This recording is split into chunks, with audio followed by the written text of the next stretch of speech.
Olha só, essa questão do Lulinha conversar com o pai e dizer que ele não fez absolutamente nada é tão crível quanto qualquer outra história que a gente já tenha visto lá na Lava Jato, né?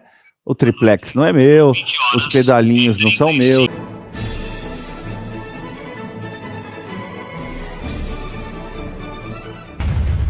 Pode ser no Brasil, tudo pode ser, não é? Sem dúvida. Agora, o presidente Lula, ele disse em entrevista concedida na semana passada que conversou com o seu filho, o Fábio Luiz, o Lulinha, depois que o nome dele foi citado na CPMI do INSS. Lula não deu mais detalhes da conversa, olho no olho, né? Mas o colunista Igor Gadelha, aqui do portal Metrópolis, apurou que a reunião aconteceu em dezembro, no Palhaço da Alvorada, e contou com a presença de um dos advogados que defendem Lulinha. Opa. Na conversa, o pai... Na conversa, voltou da privada já bem em cima da merda do texto, né? Maravilha. Na conversa com o pai, Lulinha negou qualquer irregularidade e teria lembrado que no passado foi alvo de uma notícia falsa que o apontava como dono de uma Ferrari modelo 458 Spider toda banhada a ouro. Depois do papo com o filho, Lula fez questão de relatar a conversa para parlamentares aliados que integram a CPMI do INSS. E ainda falando de corrupção, segundo o Globo, uma auditoria realizada pelo Ministério da Previdência Social sobre a compra de 400 milhões de reais em letras financeiras do Banco Master pela Amapá Previdência, a Amprev, concluiu que a autarquia e fundos de pensão de diferentes municípios brasileiros terceirizaram indevidamente a habilitação do Master para receber investimentos dos fundos. O levantamento mostra, em pelo menos 3 outras cidades de diferentes estados, que os documentos em que os órgãos avaliaram o Master eram idênticos. Variava só o valor de cada contrato. Era Ctrl-C, Ctrl-V. Para a Previdência, o copia e cola é um sinal evidente de que não foram elaborados pelas entidades que colocaram dinheiro no banco de Daniel Vorcaro, mas sim pelo próprio Master. Aliás, por falar no caso Master, o ministro Jonathan de Jesus, do TCU, aquele que causou o rebuliço todo, né? Jogando dúvidas sobre a liquidação do Master pelo Banco Central.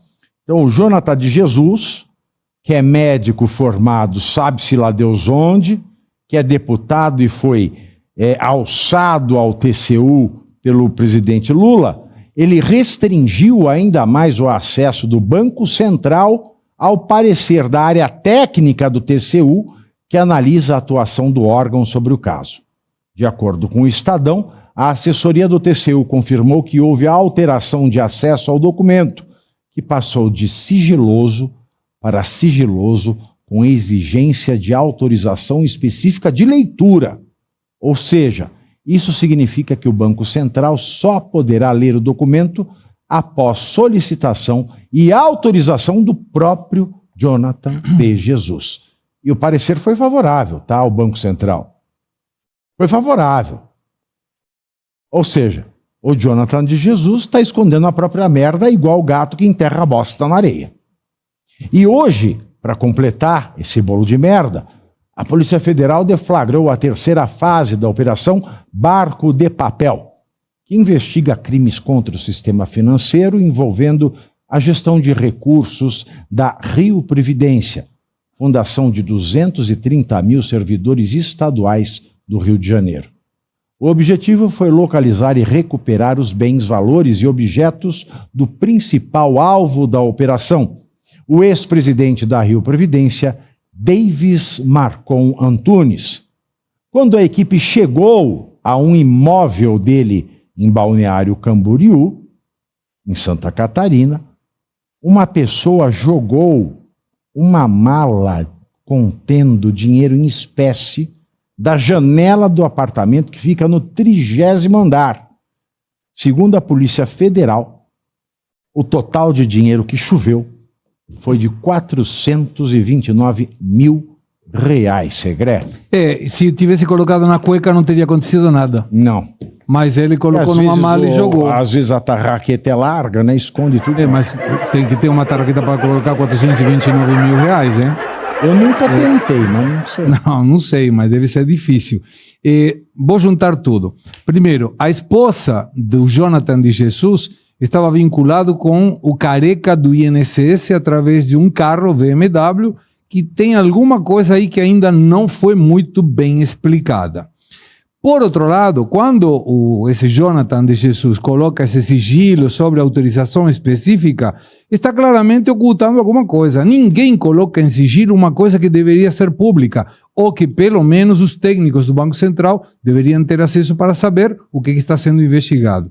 E por último, quando a gente identifica esse tipo de gestões, deixa mais sombra de dúvida sobre o que está sendo feito. E a pergunta é, alguém está fazendo alguma coisa? Porque se o TCU tem um técnico que está trabalhando errado, que está colocando sigilo, da mesma forma que o Toffoli colocou em sigilo Master, coisa do mesmo Banco Master. Gente, estamos desesperados e ansiosos por saber o que tinha dentro do celular do Burcaro, que ainda bem, a Polícia Federal conseguiu romper a criptografia, mas precisa investigar, senão a gente vai ficar aqui abanando porque não temos informação nenhuma. Está tudo sobre sigilo, Pavinato. Sabe o que eu acho, Kevin? Eu acho que a gente ficar sabendo dessas pinceladas da corrupção e a coisa não avança só para a gente ficar louco. Mas todo dia tem uma pincelada. Porque é exatamente isso. Todo dia tem uma pincelada mais rija do que a anterior. Doía menos, então, uma pintada na parede. E ninguém vai até o final. E a gente fica com tudo isso e não pode falar, não pode ler, não pode saber. E aí a gente passa por louco. Você ignorou minha piada. Louco. Eu fiquei preocupado com a pincelada. Como dizia aquela música. Louco, louco, muito louco, foi o que me disseram quando disse que te amei. É isso aí. É uma versão em português muito bonita. Olha só, essa questão do Lulinha conversar com o pai e dizer que ele não fez absolutamente nada é tão crível quanto qualquer outra história que a gente já tenha visto lá na Lava Jato, né? O triplex não é meu, os pedalinhos não são meus, o sítio de Atibaia não é meu. A criança está com brinquedo novo. Está com brinquedo novo. Então, essa não tem a mínima credibilidade, realmente não dá para acreditar, mas, né, se o pai acreditou no filho, que pai não acreditaria no filho, não é mesmo?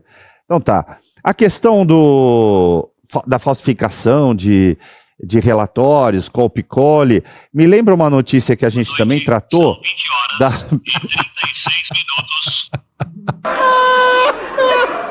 36? Tá bem? Porque antes estava atrasado. Vamos confirmar? Vamos ver. Boa noite, são 20 horas e 36 minutos. Tá certo. É isso mesmo, Silvio Santos. Aqueles relatórios, na verdade, aqueles balanços, né, publicados pela PwC e pela KPMG, dando conta de que o Banco Master estava bem, estava tudo certo. Note que ele fazia o que queria. O Vorcaro absolutamente estava dominando a coisa toda. Quando você pega, juntando essa notícia da falsidade e volta aqui para o Jonathan, que eu falei várias vezes aqui, que não podia ser de Jesus, porque se fosse e nem de Jesus... da nova geração? Então. O que é nova? Não entendi isso. Dance, potranca, dance com emoção. Eu sou o Jonathan da nova geração. Ai, meu Deus do céu. Hoje tá com tudo. Tá com tudo mesmo. É verdade. Eu não conheço. Então, não podia ser de Jesus, porque... No Furacão 2000. Eu não conheço não, Pavi. Tava fazendo coisa que até Deus duvidava. E tá aí a prova. Ele coloca sigilo e vai apenas permitir a leitura de quem ele autorizar. Super republicano para um tribunal que é para verificação das contas da União. Ó, tá tudo certo. E vamos finalizar então com o dinheiro voando, Pavinato, porque eu sei que você adora novela, você tem uma memória muito boa. E você vai se lembrar, eu não lembro como chama, de uma mala de dinheiro encontrada num táxi, e o motorista de táxi era o Francisco Cuoco. Eu lembro da música, dinheiro na mão é vendaval. É vendaval na vida de um sonhador, um sonhador. É isso que eu lembrei. Então fica fácil. Quem não tem 400... Novela Pecado Capital. Pecado Capital, Teve muito um bem. remake, Tá vendo? o remake, Sabia que ele ia lembrar. remake que o Eduardo Moscovis fez o Exatamente. papel do- E era honesto, né? Fez Ou tava o, tentando ser honesto. o primeiro quem motorista. fez foi o Francisco, que não conseguia fazer cocô. Né? Francisco Cuoco. E depois foi o Eduardo Moscovis. É amigo do alemão. Amigo do alemão. Alemão Cuoco. Quem é que não tem 429 mil para pôr dentro Você de uma não tem mala em e jogar? casa Eu não tenho. 429 mil? Eu não tenho. Eu moro no 25º, tá quase lá, mas eu não tenho a mala de dinheiro para jogar. Então veja que, como eu disse na oportunidade anterior, a gente normaliza o absurdo. E todo dia tem uma notícia dessa. Ou é o dinheiro voando, ou é, como o Pavinato falou, uma pincelada de outro equívoco, né, para ser muito, usar de eufemismo aqui, ser muito educado. E aí eu pergunto, até quando? Até quando, Catilina, irás abusar de nossa paciência? Mas aí você vê que a estratégia de colocar gente amiga no TCU, a mesma aplica na mesma coisa que isso. em Tribunal de Contas dos Estados. Dos estados, dos Rui municípios. Costa, que colocou a esposa enfermeira, com todo respeito. Eu não colocaria uma injeção, eu não tenho capacidade para isso. Como uma enfermeira que não estudou vai avaliar balanços, contas, extratos bancários? No caso do Jonathan de Jesus, que Mesma é médico, coisa. Exatamente. que não exerce a medicina e era deputado. Então, assim, pior ainda. Mesma coisa. Meus queridos, de acordo com o Globo, a iniciativa do presidente do...